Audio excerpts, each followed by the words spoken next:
আসসালামু আলাইকুম, সবাইকে শুভেচ্ছা জানাচ্ছি মাসুম মাহমুদ। প্রিয় দর্শক, আজকে থাকছে লাইভ সেশনে বেশ কিছু গুরুত্বপূর্ণ খবর। দর্শক, যদি দেখতে এবং শুনতে পেয়ে থাকেন কমেন্ট করে আমাকে জানাবেন ক্লিয়ার সব ঠিক আছে কিনা। প্রথম শিরোনামটি হলো, এবার বাংলাদেশের হাতে আসতে যাচ্ছে চীনের সবচেয়ে ভয়ঙ্কর যুদ্ধ বিমান জে-10সি। কি ভাবছে ভারত? ডক্টর ইউনূসকে এই মুহূর্তে ক্ষমতা থেকে সরিয়ে একটি যেন তেন সরকার চাইছে বাংলাদেশে, কে? ভারত। যে জন্য বাংলাদেশের নির্বাচনের চাপ বাড়ছে এবং তারা ইউনূস ভারতের কাছে মুচলেকা দিয়েই আসছে যে আমরা যদি আসি তোমরা যেভাবে বলো সেভাবে দেশ চালাও। জনগণকে বোঝাবো একটা, কিন্তু কাজ করবো আমরা, আমাদের কাজটা হবে তোমাদের ইচ্ছা অনুযায়ী।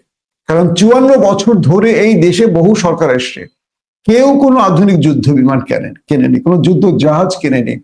আমরা তো জানি ওপারকে অখুশি করে কেউ, এরা আসলে দেশ নিয়ে ভাবে না, এরা প্রত্যেকে চায় রাষ্ট্রীয় ক্ষমতা। কেন রাষ্ট্রীয় ক্ষমতা চায়? কারণ এরা চুরি করবে, বুঝেন নাই? এরা চুরি করবে। ধরেন নির্বাচন কেন প্রয়োজন? নির্বাচন এই কারণে প্রয়োজন, এখন যারা লুটপাট করছে লাইসেন্স বিহীন, নির্বাচন হলে লাইসেন্স সহ তারা চুরি করবে। এই তো পার্থক্য। এই দেশে যারা ক্ষমতায় বসে কোন দল চুরি করেনি বলেন তো? অজস্র টাকার মালিক হয়েছে ক্ষমতায় বসে।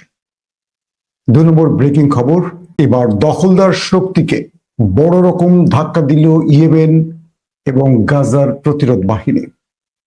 এবং ইয়েমেনের এক আঘাতেই নড়েচড়ে বসেছে নেতানিয়াহু এবং তার পেটোয়া বাহিনী। পেটোয়া বাহিনী বলবো নাকি জেনোসাইড বাহিনী বলবো? পাশাপাশি সৌদি আরবের বার্তায় মোটামুটি আতঙ্কে পড়ে গেছে দখলদার দেশটি। সৌদি আরব কি ইরানের সাথে নীরবে সখ্যতা করতে যাচ্ছে? এই প্রশ্নটাও উঠে আসছে। প্রিয় দর্শক, প্রথমে আসছি আধুনিক যুদ্ধে মায়ানমারের সাথে বাংলাদেশ এই যুদ্ধ বিমান নিয়ে পারবে না। আমি দায়িত্ব নিয়ে বলছি, কারণ আমি অনেক পাইলটদের সাথে কথা বলেছি যারা বলেছে পুরনো আমলের দুটো সিরিজ আছে, দুটো সিরিজ বলতে দুটো গ্রুপের যুদ্ধ বিমান আছে যেগুলো 90 প্রজন্মের আগে। এগুলো আধুনিক যুদ্ধ বিমান নয়, এগুলো 1-2 প্রজন্মের। আর এখন পৃথিবী 6 প্রজন্মের যুদ্ধ বিমান চালায়। তো এবার বাংলাদেশ জে-10সি তার 1 ডজন কেনার ব্যাপারে চীনের সাথে যে চুক্তিগুলো করতে যাচ্ছে, আশা করা যাচ্ছে এই চুক্তির মাধ্যমে এগুলো বাংলাদেশে দ্রুত পৌঁছে যাবে। কিন্তু প্রশ্নটা হলো ভারতকে দেবে কিনা কিনতে, কারণ 54 বছর ধরে বাংলাদেশের কাছে মাত্র 2টো সিরিজের যুদ্ধ বিমান আছে যেগুলো 90 দশকের আগে। এটি আমাদের রাষ্ট্রীয়ভাবে জনগণ এবং প্রশাসনে কর্তাদের মধ্যে চাপ সৃষ্টি হয়েছে। বহু বিমান পাইলটরাই ধ্বজভঙ্গ পাইলট বিমানকে নিয়ে আকাশে উঠতে চাইছে না জীবনের হুমকির কারণে। এবং দেখলাম এই মিগ সিরিজের বেশ কিছু যুদ্ধ বিমান ভারতেও বাতিল ঘোষণা করেছে, এবং গতকালকে সেই তথ্যটি পেলাম যে তারা আর এই বিমান নিয়ে আকাশে উঠবেন, এগুলো পরিত্যক্ত ঘোষণা করে দিয়েছে ভারতের বিমান বাহিনী। দর্শক, বাংলাদেশের অন্তর্বর্তীকালীন সরকারের প্রধান প্রফেসর ইউনূস শি জিনপিং এর কাছে যে যুদ্ধ বিমানের প্রশংসা করেছিলেন এবং প্রত্যাশা করেছিলেন, সেই জে-10সি এবার কেনার ব্যাপারে বাংলাদেশ চীনের কাছে তার আগ্রহ প্রকাশ করেছে। বলা হচ্ছে 1 ডজন জে-10সি চীনের কাছ থেকে বাংলাদেশ কিনতে চায়।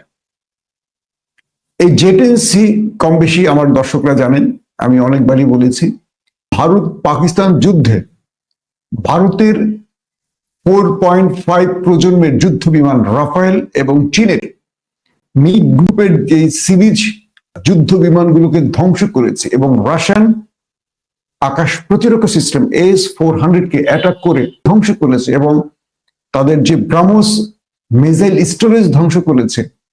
তার মূল নায়ক ছিল এই জে-10সি। বলা হচ্ছে পাকিস্তান 24 ঘন্টার মধ্যেই ভারতকে যে রিটালিয়েট করেছিল তার মূল অস্ত্র এই জে-10সি, এবং এটির মাধ্যমেই 7টি যুদ্ধ বিমান ভারতের 7টি যুদ্ধ বিমানকে ধ্বংস করেছে।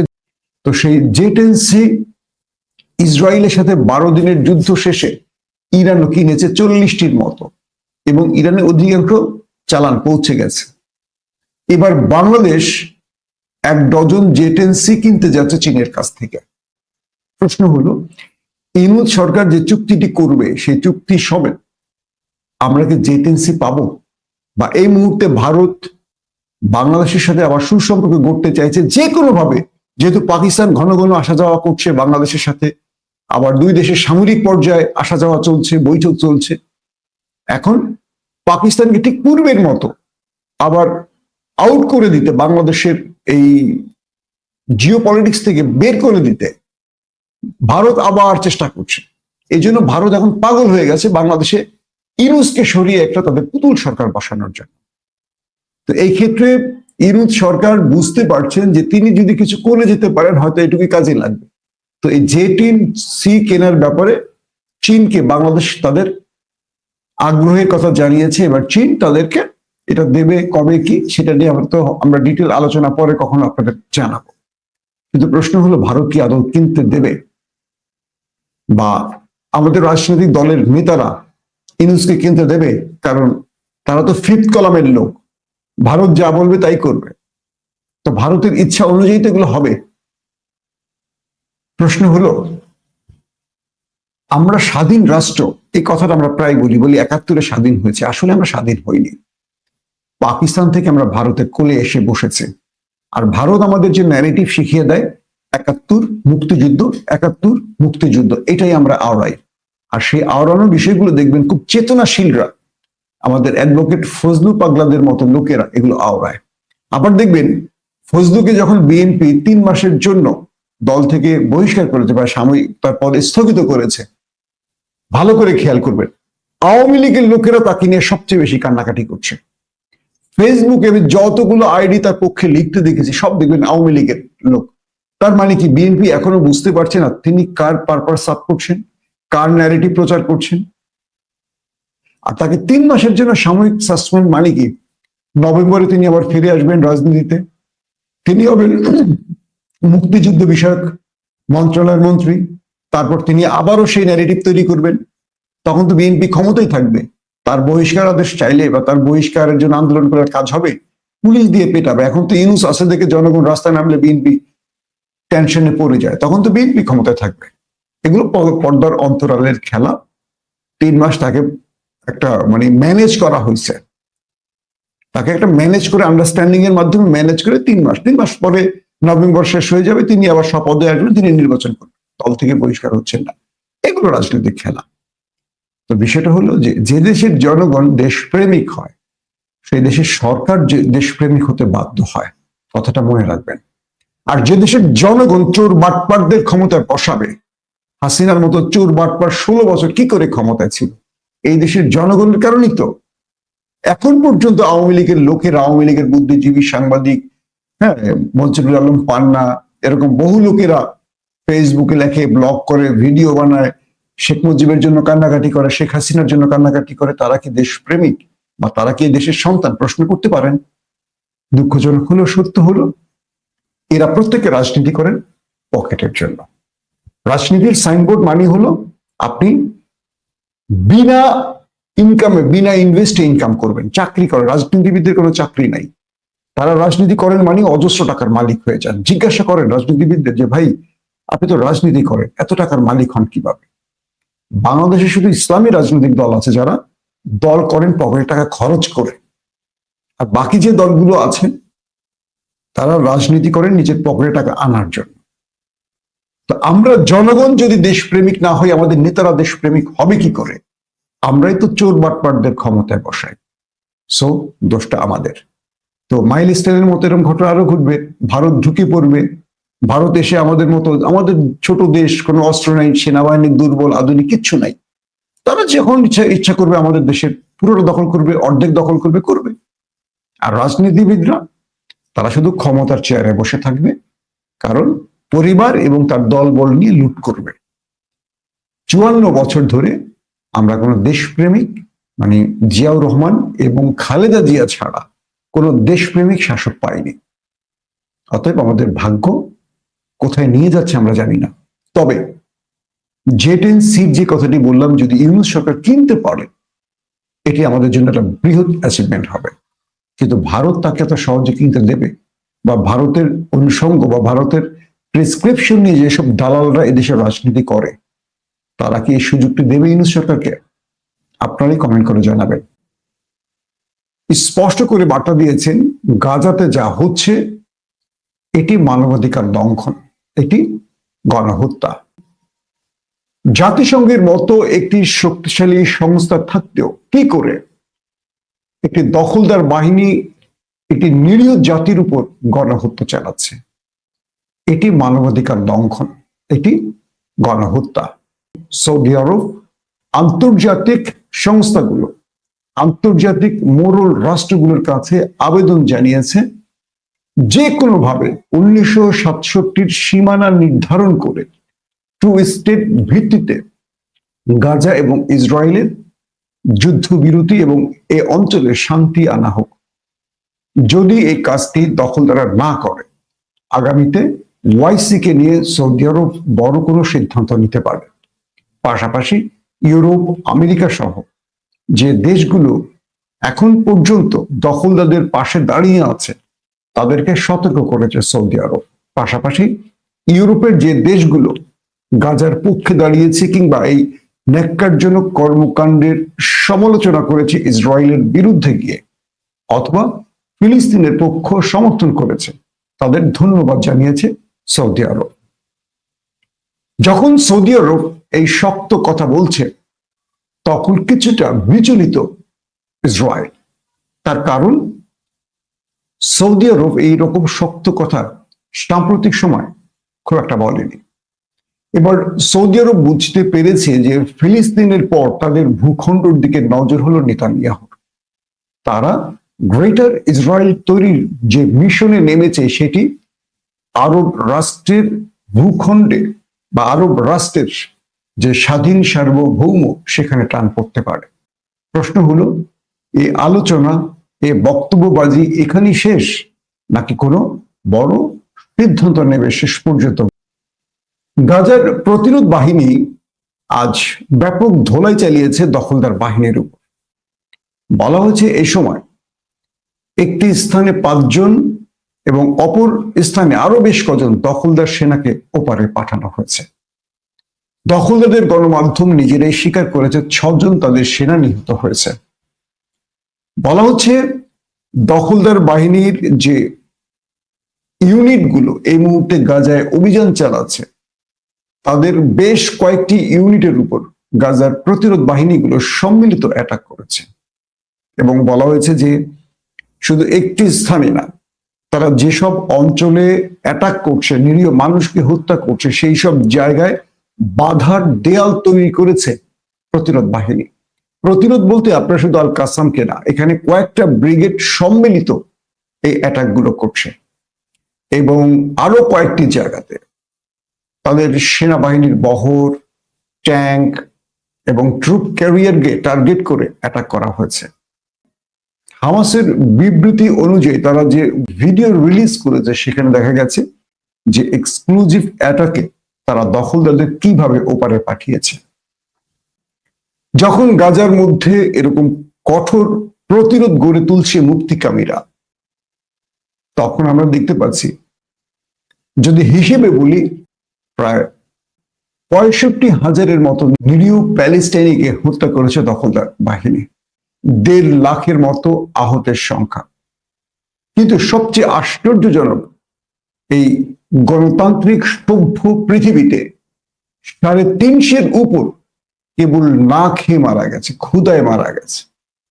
বুঝতে পেরেছেন গাজার পরিস্থিতি কি? এটা তো অফিসিয়াল হিসেব, এই হিসেবের মধ্যেও যথেষ্ট গরমিল আছে, কারণ যে সূত্রগুলো তথ্য দিচ্ছে এগুলো অফিসিয়াল সূত্র, কিন্তু আনঅফিসিয়াল সূত্র বলছে এই নিহতের সংখ্যা লাখেরও অনেক উপরে চলে গেছে। আর ক্ষুধায় মানুষ না খেয়ে মারা গেছে 350-এর উপর। একবার চিন্তা করেন, একটা মানুষ না খেয়ে মারা যায় মানে বিষয়টা এরকম না যে সকালে ভাত না খেলে দুপুরে মারা গেছে, এমন তো না, অথবা আজকে খাইনি কালকে মারা গেছে, এমন না। একটা মানুষ কতটা কষ্ট করে, কতটা নিষ্পেষিত হয়ে, কতটা নির্যাতন ভোগ করে, কতটা কষ্ট মানে কি বলবো, ক্ষুধার যন্ত্রণা কত কঠিন, তিল তিল করে মরে যাওয়া। এটা একবার চিন্তা করবেন, মানুষ 2 দিন 3 দিন 4 দিন 5 দিন 7 দিনও মরে যায় না।